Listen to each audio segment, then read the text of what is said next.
네, 안녕하세요. 단독자TV의 단독자입니다. 네, 제가 요즘 생각이 드는 게 어쩌면 우리에게 내일은 오지 않을 수 있다. 오늘이 마지막일 수도 있다라는 이러한 뭔가 심오한 생각에 잠기면서 이렇게 영상을 촬영하고 여러분들께 하나라도 더 유익한 이러한 지식과 사상을 전달해 드리는 게 어쩌면 언젠가는 영원히 할 수 없게 될 수도 있겠다라는 생각이 갑자기 들었습니다. 그래서 이러한 영상을 촬영하면서 최대한 내가 할 수 있는 동안 할 수 있는 만큼 많은 영상을 촬영해 놔야 나중에 혹시라도 진짜 뭐 재수 없는 소리 뭐 갑자기 하고 있는데 영상 키자마자 네 어쨌든 혹시라도 사람 일 모르는 거니까 나중에 제가 이제 이러한 영상을 더 이상 영원히 촬영할 수 없게 되었을 때 후회가 남지 않도록 할 수 있을 때 최대한 많이 영상을 찍어야겠다라는 생각을 2020년이 들면서 요즘 좀 많이 하고 있습니다. 절실한 것까지는 아니고 요즘 그러한 생각이 많이 드네요. 네, 어쨌든, 예. 일단 이제 오늘은 그래서 뭘 말씀드릴 거냐. 그 루이 알티세르라는 그 후기 마르크스주의자라고 할 수 있죠. 네, 이분의 이제 사상, 그리고 이분이 어떻게 살아왔는지, 뭐 이러한 것들을 여러분들께 그 말씀을 드리고자 합니다. 이제 이 루이 알티세르가 그러면 어떤 사람이었는지, 이제 소개를 해야겠죠. 네, 이 루이 알티세르 같은 경우는 네, 역시 또 프랑스의 철학자입니다. 요즘 제가 이제 프랑스 철학자를 많이 다루고 있죠. 그리고 제가 방금 말씀드렸다시피 이 구조주의적인 마르크스주의자예요. 그래서 이제 알제리에서 태어나서 마르세유에서 이제 어린 시절을 보냅니다. 근데 이제 전쟁이 일어났을 때, 이 전쟁이라고 하면은 이제 뭐 이분이 이제 18년에 태어났으니까, 1918년에 태어났으니까, 2차 세계대전이겠죠. 네. 1차 세계대전은 이미 끝난 시대니까, 18년이면. 그 독일에서 포로 생활을 하게 됩니다. 운이 나쁘게. 그러다가 이제 1948년에 고등사범학교의 강사가 되고, 그리고 또 이 같은 해에, 공산당원이 됩니다. 마르크스주의자이기 때문에 뭐 이 정도는, 네, 충분히 예상이 가능하죠. 근데 이제 젊은 시절부터 이제 조울병이 있었어요. 그래서 진짜 되게 암울한 사람이었습니다. 그러다가 이제 1980년도에 이제 정신착란 상태에서 좀 충격적인 일을 저지르게 돼요. 여기서 이제 아내를 교살합니다. 이 루이 알티세르가. 정신병 때문에 이제 아내를 교살한 거예요. 그리고 나서 정신병원에 수용됩니다. 그 다음에 이제 퇴원 후 이 집필 활동을 계속 이어나갔는데 그러다가 결국에 이제 1990년에 이제 삶을 마감하게 됩니다. 뭐 살아온 날로만 치면 이 알티세르는 좀 오래 살았어요. 네. 충분히 오래 살았죠. 1918년부터 1990년이지만 하지만 사람 삶이라는 게 뜬금없지만 또 말씀드리고 싶은 게 뭐냐면 오래 사는 게 중요한 게 아니죠. 그죠? 살아있는 동안 어떠한 업적을 남기고 어떠한 삶을 사는가가 얼마나 오래 사는가보다 훨씬 중요한 거죠. 네. 어쨌든 그래서 이제 알티세르 같은 경우에는 학교나 종교 이러한 문화 조직 이러한 것들이 시설이죠 한마디로. 요즘 현대 사회에도 볼 수 있고 그 당시에도 볼 수 있었던 이 시설 이러한 시설들을 한마디로 사상을 주입하는 이데올로기적인 장치라고 생각을 했습니다. 알티세르가. 정말 갈등론적인 입장에 서 있는 사람이죠. 전형적인. 그리고 이제 마르크스의 경제학, 철학 초고와 그 이후에 이제 독일 이데올로기 사이에 끊어진 곳이 있다고 주장을 했어요. 끊어진 곳이 있다라는 것은 이제 그 마르크스주의의 사상을 쭉 이어나가다가 이제 독일에 가지고 있는 그 독일적 이데올로기에서 그 사상을 이어받지 못했다라고 생각을 한 거예요. 그러니까 이제 이것을 이제 인식론적인 단절이라고 표현을 하는데, 네, 이것에 대해서는 이제 또 제가 매번 말씀드리다시피 또 이제 더 궁금하신 분들은 직접 찾아보시는 게 좋을 것 같습니다. 하지만 제가 이번에는 인식론적 단절. 발음이 꼬이네요. 네, 인식론적 단절을 설명을 드리고 또 이제 알티세르가 얘기했던 그 중층적 결정이라는 개념과 그리고 그 다음에 이제 국가의 이데올로기 장치에 대해서 뭐라고 얘기했는지 오늘 시간에는 여러분들께 설명을 해드리고자 합니다. 자, 그러면 그 알티세르 같은 경우에는 마르크스의 사상을 해독을 하면서 이제 인간의 생각이 지속적으로 뭔가 심화되어 가고 깊어지는 게 아니라 어느 날 갑자기 인간의 생각이 진화를 겪는다고 얘기를 한 거예요. 예. 그러니까 무슨 말인지 이제 설명을 해드리도록 하겠습니다. 이 인식론적 단절이라는 개념. 네. 저번 시간에 그 알티세르였나? 알티세르가 지금 하고 있는 사람이지. 헷갈렸어요. 알티세르가 아니라, 지난 시간에 설명드렸던, 벤야민. 벤야민 같은 경우에는 여기다 이름을 안 썼는데, 깜빡하고. 루이 알티세르에 대해서 설명하고 있으니까 이름을 써야겠죠. 네. 인식론적 단절이라는 것은 이제 마르크스를 위하여라는 책이 있어요. 논문이에요, 사실상.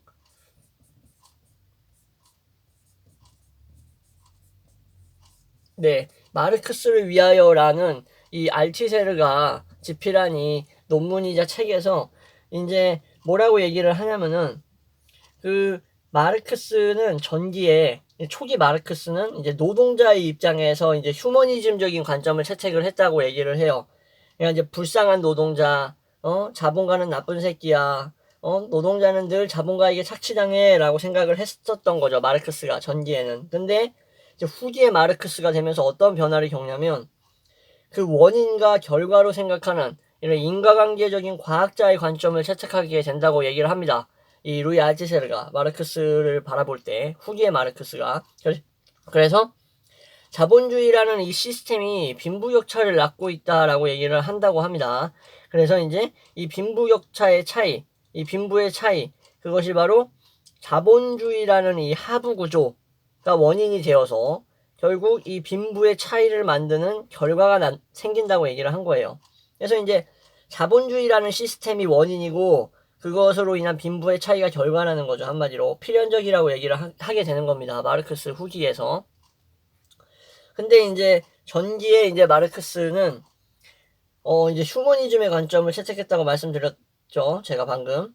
근데 이제 상부 구조, 하부 구조로 나눠서 이제 후기 가면서 인과관계로 파악한다라고 말씀을 드렸는데 그 이제 노동자의 개인의 문제를 깊이 파고 들어가서 연구한 결과 이제 자본주의가 이제 구조적인 문제를 가지고 있는데 이게 이제 마르크스의 머릿속에 생긴 거라고 얘기를 합니다. 알티세르가. 그래서 이제 새로운 어떤 문제를 낳는다라는 거, 고차원적인 문제를 낳는다는 것은 알티세르는 이러한 인식론적 단절, 절단이라고 표현을 한 겁니다. 그러니까 뭐 지금까지의 생각의 과정이 이렇게 하나하나가 이제 이렇게 문제가 연속적으로 이제 밝혀지는 과정, 하나하나씩 이거 밝혀지고 그 다음 이거 밝혀지고 그 다음 식으로 이렇게 밝혀진다라고 생각을 했었는데 알티세르는 이게 아니라고 얘기를 한 거예요. 알티세르는 이 토마스 쿤의 이제 패러다임의 변화가 머릿속에서 일어난다라는 거예요. 개인의 머릿속에. 그러니까 마르크스도 이러한 패러다임의 변화를 겪었다라는 거죠. 알티세르는. 그래서 이전 생각을 나눠서 갑자기 어떠한 이 문제가 있다고 칩시다. 하나의 이러한 사회 문제가 있으면 이 사회 문제가 어느 날 갑자기 이 좀 더 진화된 문제를 낳는 거예요. 문제 1이 이제 갑자기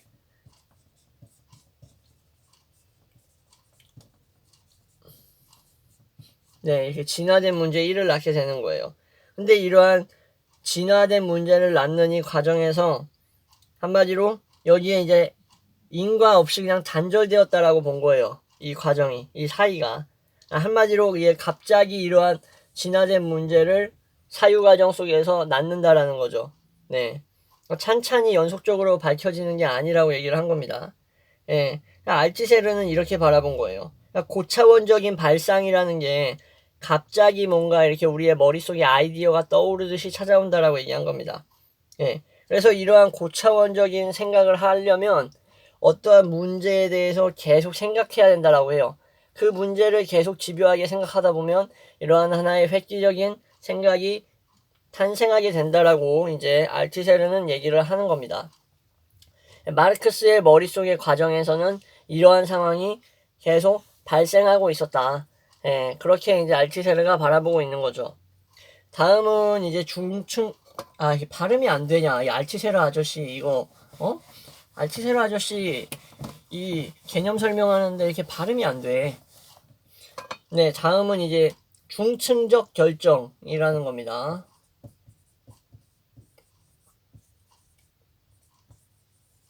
네, 중층적 결정은 뭐냐면은 이것도 역시 마르크스를 위하여라는 책에 들어있는 내용인데, 이 마르크스주의의 이제 상부구조라고 하면은 이제 써드릴게요. 상부구조. 네, 이거에 대해서 딱히 뭐 관심이 없으신 분들은 상부구조가 뭔지 이런 것도 예, 말씀을 드리지 않으면은 네, 알기가 어려울 수가 있어요. 예, 이러한 상부구조 같은 것들, 이러한 것들이 이제 하부구조가 있죠.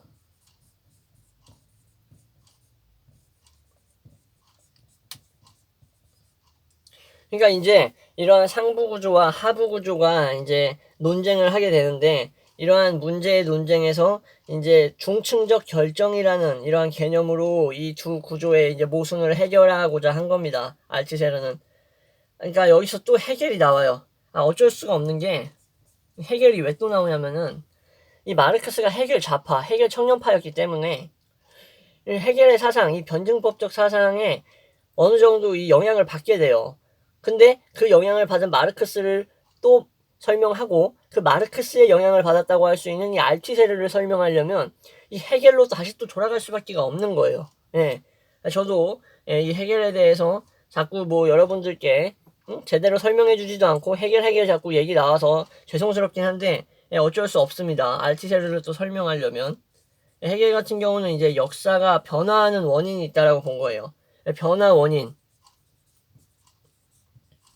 역사 변화 원인이 뭐냐면은 그 인간이 이제 자유를 추구하는 정신이라고 한 거예요. 자유 추구 정신. 네. 인간이 나의 자유를 추구하는 정신이 그 역사를 변하게 하는 원인이라고 생각한 거예요. 근데 이제 마르크스는 이런 식으로 생각을 안 하고 역사가 변화하는 원인이 뭐냐면 그 경제 구조가 가지고 있는 모순 때문이라고 본 거예요. 이 하부 구조의 모순. 이 경제 구조의 모순이 바로 역사를 변화시킨다라고 본 거예요. 그래서 해겔이나 마르크스나 어쨌든 간에 공통점이 뭐냐면 역사나 사회의 변화를 과학처럼 인과관계로 파악했다라는 게 공통점인 거예요. 예, 해겔의 입장에서는 자유를 추구하는 개개인의 정신이 변화시킨다. 마르크스는 경제구조의 모순, 자본가의 착취, 노동자의 찬압당하는 그러한 입장, 그런 것들이 역사를 변화시킨다. 인과죠. 인과. 결국 똑같은 과를 낳게 되는 거죠. 한마디로. 근데 원인을 잘못 설명했다라고 하기보다는 원인을 서로 다르게 설명을 한 거죠. 근데 이제 알츠세르 같은 경우는 좀 달라요. 역사와 사회는 이제 변화를 하는데, 근데 하나의 원인이 아니라 여러 가지가 복합적으로 얽히면서 변화한다라고 본 거예요. 마르크스도 극단적으로 경제구조의 모순이 역사와 이제 이 변화시키는 원인이라고 본 거고, 해겔도 오직 자유 추구하는 인간의 그러한 자유로운 정신만이 역사를 변화시킨다고 봤는데, 알츠세르는 아니에요. 알츠세르는 이러한 상부구조의 영향도 되게 크다라고 본 거예요. 뭐 정치, 경제, 법, 의식 이런 것들, 이러한 다원적, 그러니까 다원적이라고 설명을 할게요. 이런 다원적인 요소들로 인해서 사회가 변한다고 본 거예요. 예를 들어 드릴게요. 이제 뭐 프랑스 혁명 당시를 예를 들면 그 당시에 단순히 그 전제군주 그 절대왕권에서 이제 착취당하는 그런 봉건사회 그 체제의 모순으로 인해서 한마디로 그걸로 인해서 역사가 변화했다라고 본 게 아니에요. 해겔의 입장에서는 이렇게 얘기했겠죠. 그러한 계층들, 신흥 자본가 계층들의 그런 깨어있는 자유추구 정신이 이러한 바스티유 감옥을 습격하면서 한마디로 이러한 프랑스 혁명에 불을 지핀 거야 라고 판단했을 거고, 마르크스는 아니야, 이러한 경제구조의 모순이 바로 이러한 마르크스가 좋아하는 말 있죠. 프롤레타리아 혁명을 이끌게 될 거야. 약간 이런 식으로 얘기를 하는데 알티세르는 아닌 거예요. 프랑스 혁명은 뭐 왕실의 그 재정난, 뭐 정치를 실패한 거, 그리고 뭐 이제 자코뱅당에 있었던 그 공포 정치를 했던 로베스피에르, 그리고 뭐 예를 들어서 뭐 계몽사상가들의 활약이라든가, 그리고 뭐 그 당시 프랑스를 휩쓸렀던 이 콜레라 같은 질병들, 뭐 이러한 다양한 요소들이 합쳐져서 프랑스 혁명이라는 역사를 변화시키는 사건을 낳았다라고 얘기를 하는 겁니다. 이번에 이 알티세르 같은 경우는 조금 이제 제가 설명하는 거를 들으시면서 좀 혼란스러우실 수도 있을 거라고 생각해요. 기본적인 어떤 배경 지식이 깔려있지 않은 상태라면 충분히 그러고도 남을 내용이기 때문에 제가 미리 양해의 말씀을 드리겠습니다. 미리도 아니네, 솔직히. 뭐 거의 다 말해놓고 이제 뭐 양해의 말씀 드리고 있는데, 죄송하지만, 네, 어쩔 수가 없어요. 네, 알티세르의 개념을 설명하려면, 네, 이것을 짚고 넘어갈 수밖에 없습니다. 그래서 역사와 변화, 그리고 사회의 모습에는 하나의 원인이란 게 있지 않다. 그것은 복잡한 구조 속에서 결정된다. 이것이 바로 중층적 결정이다 라고 설명을 한 겁니다.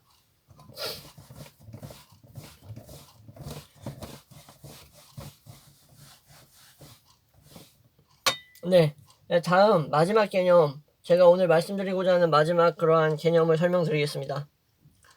그 알티세르의 이제 재생산에 대한 그러한 생각이 엿볼 수 있는 부분인데, 이제 국가가 가지고 있는 이제 이데올로기 장치,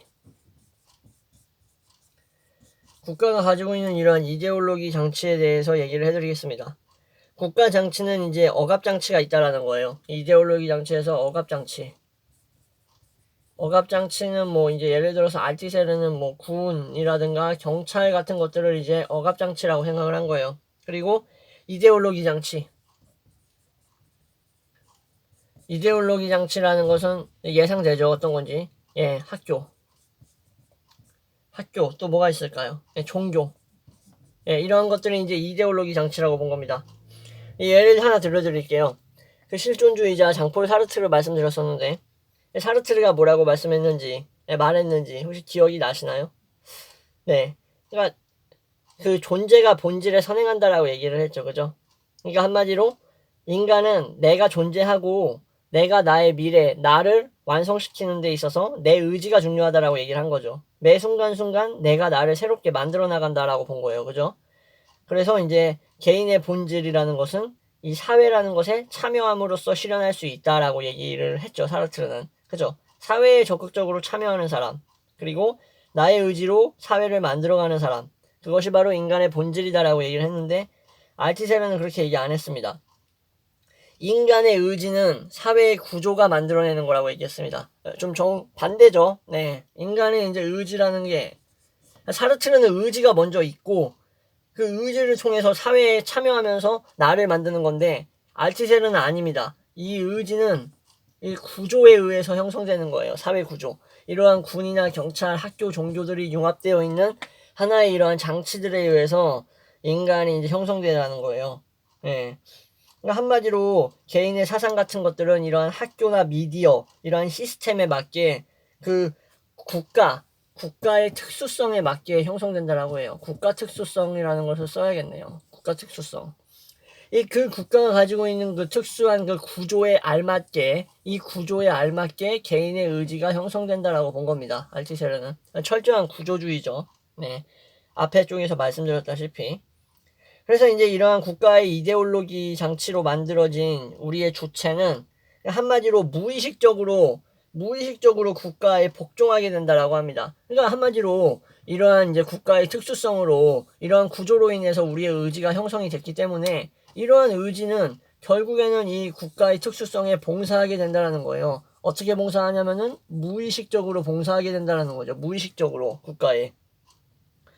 결국에는 이제 뭐 레비스트로스라든지 뭐 라캉, 바르트 뭐 이런 구조주의자들에게 있어서는 한마디로 이 인간의 주체성이라는 것은 사실 없다라고 생각을 한 겁니다.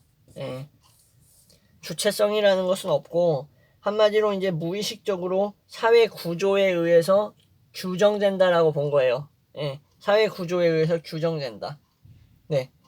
그래서 이제 나중에 뭐 데리다나 들레즈 같은 이러한 후기 구조주의자들이 이러한 구조의 해체 방법에 대해서, 이러한 구조에서 벗어나는 방법이 뭐가 있을까? 이러한 인간의 의지를 형성시키고 무의식적으로 국가에 봉사하게 만드는 이러한 국가 특수성적인 의지, 이데올로기적인 것에서 벗어나게 하는 방법이 뭐가 있을까라고 해서 이제 포스트 구조주의가 나온 거죠. 해체주의라고도 표현을 하죠. 요즘 말로는. 네, 이렇게 해서 알티세르에 대해서 여러분들께 소개를 드렸습니다. 오늘 내용은 조금 어려웠을 수도 있어요. 여러분들이 생각했을 때. 근데 이제 또 이러한 사회 구조라든가 아니면은 우리가 살아가고 있는 세상에 대해서 조금이나마 관심과 그리고 비판적 시각을 가지고 계신 분들이라면 제가 말씀드린 이 루이 알티세르라는 이 학자의 이 개념들 오늘 3개 설명드렸죠. 중층적 결정도 설명드렸고 국가 이데올로기 장치 설명드렸고 또 하나가 뭐였지? 갑자기 또 하나가 기억이 안 나네. 네, 어쨌든 이렇게 3가지를 설명을 드렸는데 인식론적 단절이죠. 인식론적 단절. 예, 이렇게 3개를 설명드렸는데 여러분들이 이 영상을 보시면서 한번 나와 국가 그리고 나를 둘러싼 사회에 대해서 한번 이제 깊이 생각해 보시는 시간이 되셨으면 좋겠습니다. 네, 그럼 오늘 이 영상으로 마무리하고 다음에 또 다시 유익한 내용으로 찾아오겠습니다. 네, 감사합니다.